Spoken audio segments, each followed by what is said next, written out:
Fala aí, galera, estamos começando mais um Terror de Segunda, o quadro aqui do canal onde a gente comenta os melhores e piores filmes de terror. E hoje a gente continua com a nossa saga pelo universo Sexta-feira 13, aí já se preparando para o lançamento da série Crystal Lake. E hoje a gente vai falar do Sexta-feira 13 parte 2, lançado apenas um ano após o primeiro filme. O Sexta-feira 13 parte 2 foi lançado em 1981 e nesse filme é o primeiro filme da série onde a gente finalmente conhece o nosso querido assassino slasher Jason. Só a nível de curiosidade, nesse filme o Jason ainda não usa aquela máscara de hóquei lá, aquela máscara dos furinhos, que deixou ele tão conhecido aí e tão famoso no gênero de terror. Nesse filme ele usa um saco na cabeça, é isso. É um saco com um furinho no olho. Só isso. Aparentemente os produtores pensaram em tudo no filme, mas aí quando pensaram o que é que a gente vai usar para esconder o rosto do assassino, né? Porque o Michael Myers já tem aquela máscara, a máscara do Michael Myers eu acho ela perfeita, mano, que é um rosto branco sem expressão, né? Mas aí a máscara do Jason, pelo menos no Sexta-feira 13 parte 2, eles não conseguiram entregar nenhuma ideia boa, então, né, colocaram esse saco aí na cabeça dele mesmo. Ficou uma merda. Bom, o filme já começa 2 meses após os acontecimentos do primeiro filme, onde a gente acompanha a Alice, a mocinha, né, a única sobrevivente do massacre de Crystal Lake, que aconteceu no Sexta-feira 13, parte 1. E esse filme prova que fazer terapia depois de sobreviver a um massacre não ajuda muito, porque a Alice está tendo pesadelos, né, ainda. Inclusive, a primeira cena do filme mostra ela deitada, tendo pesadelos, e esses pesadelos funcionam como um recap de tudo que aconteceu no primeiro filme. E quando eu falo tudo, é tudo mesmo. Um flashback de 5 minutos, mostrando tudo que aconteceu no primeiro filme da série, e aí então ela acorda desse pesadelo, né, levanta e vai fazer um lanchinho de madrugada. Ela abre a geladeira de casa e encontra lá a cabeça da senhora Pamela Voorhees, foi a assassina do primeiro filme, lembra que ela torou a cabeça da mulher com um facão? Pois é, menina, ela encontra a cabeça dela lá. Ué, não lembro de ter guardado esse souvenir aqui. A cabeça tá lá, ela se assusta quando vê aquela cabeça em decomposição dentro da geladeira dela e é surpreendida por alguém, né, um assassino que agarra ela por trás, segura a cabeça dela e enfia um picador de gelo, faz uma lobotomia nela, né? É lobotomia quando enfia? Nossa, mas enfiou aqui na moleira da testa aqui de trás. Pá! Morreu! A Alice já era. E com essa primeira morte, nós já temos aí o nome do filme, né? O filme já começa nesse ritmo. Porque você pensa, se a Final Girl já morreu no início do filme, o que é que a gente pode esperar nesse segundo? Vamos ver agora. Então somos jogados 5 anos à frente, né? Os acontecimentos do Sexta-feira 13 parte 2 se passam 5 anos após o assassinato da nossa Final Girl. Somos apresentados ao Paul, que é um cara que teve a brilhante ideia de abrir um centro de treinamento para monitores do lado do acampamento Crystal Lake. Olha isso, mano. Porra, mano, que ideia merda. O miserável é um gênio! Bom, somos apresentados então a essa turma de novos monitores, né? Temos a namorada do Paul, que é a Ginny, que também é psicóloga infantil. Essa informação é muito importante, então guarda ela aí. Além da Ginny, temos o Mark, que é um cadeirante, né? Um cara que tá na cadeira de rodas. A Vicky, que é uma menina que é perdidamente apaixonada pelo Mark. Temos também o típico casal que só pensa em transar, que é o Jeff e a Sandra. E temos o Scott e a Terry, que são os personagens responsáveis pelas piores decisões desse filme. Saúde aos inteligentes, meu desprezo aos burros. Bom, os monitores estão reunidos ao redor de uma fogueira e o Paul resolve contar para todo mundo a lenda do Jason, né? Que é um menino que foi dado como morto, mas nessa versão da história, na lenda que o Paul tá contando lá pra galera, o Jason não morreu afogado. Ele conseguiu sobreviver e se criou no meio da floresta e enlouqueceu depois que a mãe dele foi assassinada por uma das monitoras do Crystal Lake e depois disso saiu matando geral. E óbvio, né? Os monitores que estão lá escutando essa história, qual é a reação deles? É a reação típica de personagens de filme de terror, que é ouvir o perigo, rir na cara do perigo e ignorar qualquer sinal de alerta que aquela história podia trazer para eles. Meu desprezo aos burros. Mais uma vez, nesse filme, a gente tem o nosso queridíssimo doido Ralph, que é o coroa lá, que aparece no primeiro filme avisando pra todo mundo que eles não deveriam reabrir o acampamento Crystal Lake, que eles tinham uma maldição da morte. Tem a maldição da morte. Pois é, esse coroa aparece no Sexta-feira 13, parte 2 também, avisando esses novos monitores. Óbvio, ninguém dá ouvidos pra ele, e aí tem uma cena em que ele tá observando lá o Paul e a namorada Ginny se beijando lá dentro do acampamento, quando do nada, mano, ele é surpreendido com o assassino joga o arame farpado em volta do pescoço dele e enforca ele na árvore. Diga aí, né? O cara avisou pra todo mundo, passou 2 filmes avisando pra todo mundo e morreu. Quer dizer, ele tá dizendo pra todo mundo, não vem pra cá não, porque esse lugar é amaldiçoado. Mas você mora onde? Eu moro aqui. A galera, porra, aí é foda. Agora ele tem lugar de fala, realmente, porque morreu. Meu desprezo aos burros. Depois disso, a gente tem um policial que visita lá o acampamento e fala com os novos monitores, né? Ele fala que há 5 anos que não tem nenhum incidente acontecendo em Crystal Lake e que ele espera manter a cidade em ordem daquele jeito. Depois de dar o aviso, quando ele tá voltando pra cidade, ele vê uma pessoa atravessando a rua, acha uma figura suspeita, resolve parar a viatura e perseguir o cara floresta dentro. Ele chega a uma cabana improvisada lá com pedaços de madeira e no que ele entra para investigar, ele abre uma das portas, não mostra o que ele vê na porta, mas ele vê algo que deixa ele horrorizado, mas antes mesmo de reagir,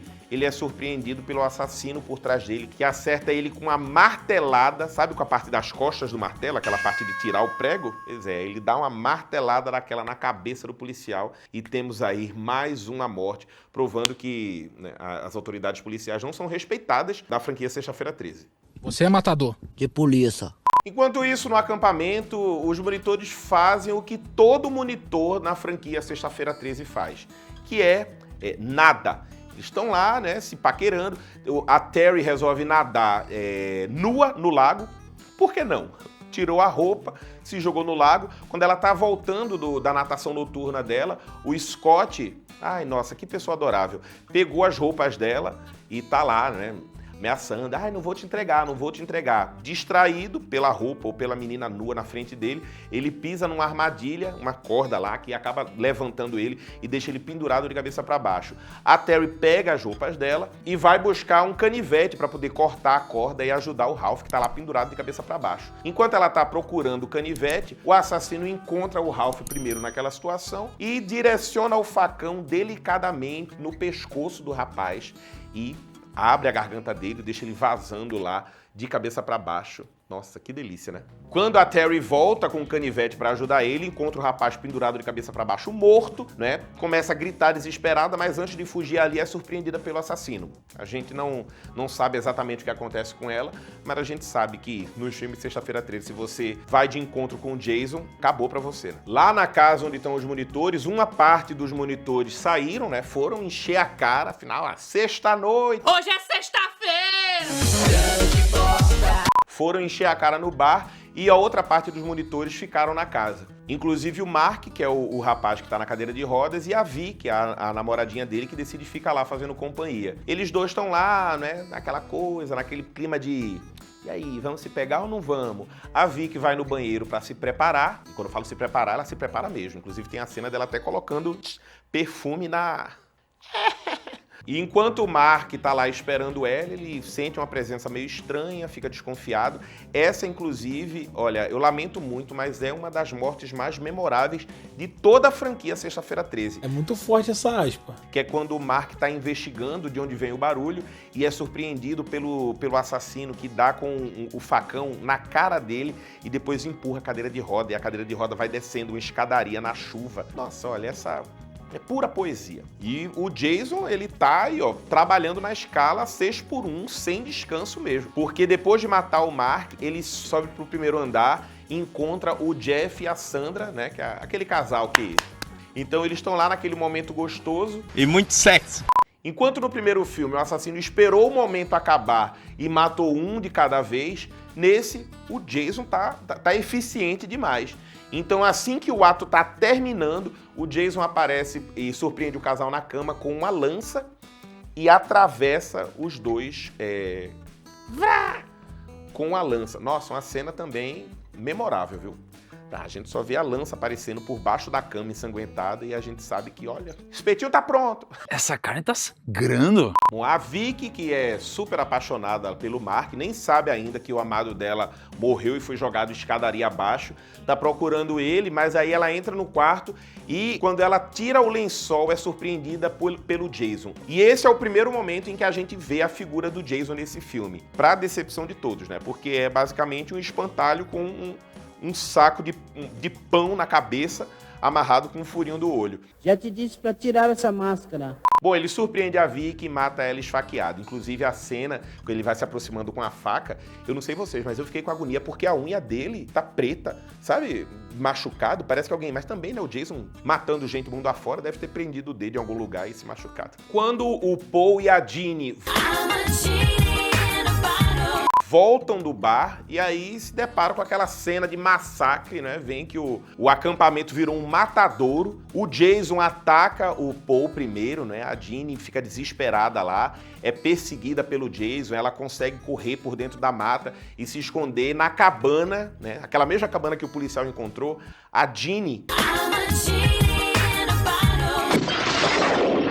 E quando ela entra lá, a gente finalmente vê o que assustou tanto o policial quando ele entrou na cabana na primeira vez. Porque ela entra num quarto lá e encontra, tipo, um altar improvisado com a cabeça da mãe do Jason no meio do altar, iluminado por velas, e os corpos das pessoas que o Jason matou ao redor. Arte, né? O Jason vai se aproximando da cabana e aí, por isso que eu falei pra vocês, lembrem do detalhe de que a Jeannie é psicóloga. Porque aí ela vê aquela questão, ela lembra da história que o Paul tinha contado, né, sobre os assassinatos, sobre a mãe dele. E aí, nossa, muito inteligente. Ela coloca a blusa da mãe do Jason, né, o suéter azul da mãe do Jason, e começa a falar como se fosse a mãe do Jason. Você fez um bom trabalho e mamãe está feliz. Mas que porra é essa? E olha, não é que a ideia funciona, menino. O Jason... alucinado, tá? Lucy Crazy, ele entra lá, vê ela falando com ele como se fosse a mãe dele, ele para, ele acredita naquilo, ele começa a achar que de fato é a mãe dele. A não ser por um detalhe, porque quando a Jeannie se movimenta pro lado, ele vê a cabeça da mãe dele lá em cima do altar, aí já fica agressivo mais uma vez, vai pra cima dela e aí os dois brigam, ela consegue, né, escapar de alguns golpes. O Paul vem atrás e começa a brigar com o Jason também. O Jason tá quase enforcando o Paul, namorado da Jeannie, quando a Jeannie pega o facão e acerta um golpe certeiro aqui no ombro do Jason. Mas assim, no ombro, de varar o ombro dele, né? Porque a facada entra aqui e o facão para no meio do peito dele e o Jason cai morto. Não sabemos.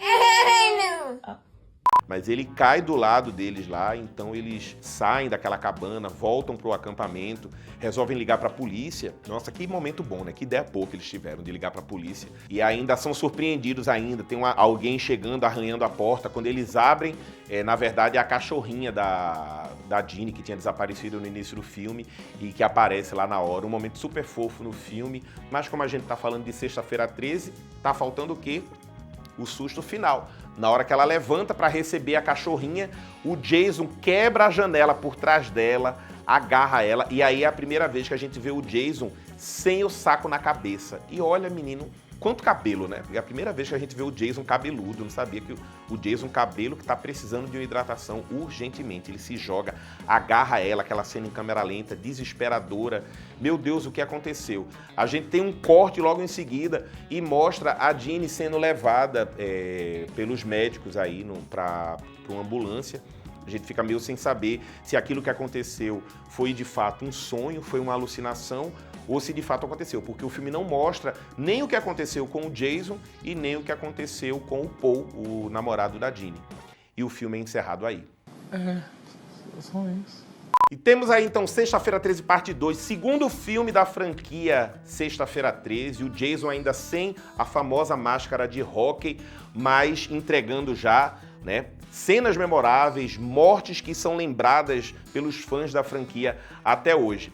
No próximo Terror de Segunda, a gente finalmente vai começar a mostrar o Jason como ele já é conhecido aí no gênero terror, que é onde o Jason finalmente encontra a sua máscara de hóquei e passa a atacar as pessoas no visual tradicional dele. Se você tá gostando desses vídeos, não esquece de deixar o like, deixa um comentário aí, fala pra mim qual filme da franquia Sexta-feira 13 você mais gostou até agora. E na próxima semana a gente se encontra aqui pra comentar Sexta-feira 13 parte 3, o primeiro filme da série Sexta-feira 13 que foi lançado inclusive em 3D. Olha isso, gente, que maravilha. Olha, nesse filme onde eles podiam encaixar uma cena, sabe, com um ângulo onde eles pudessem arremessar alguma coisa pra câmera, eles aproveitaram muito realmente o recurso de 3D nesse próximo filme do Jason.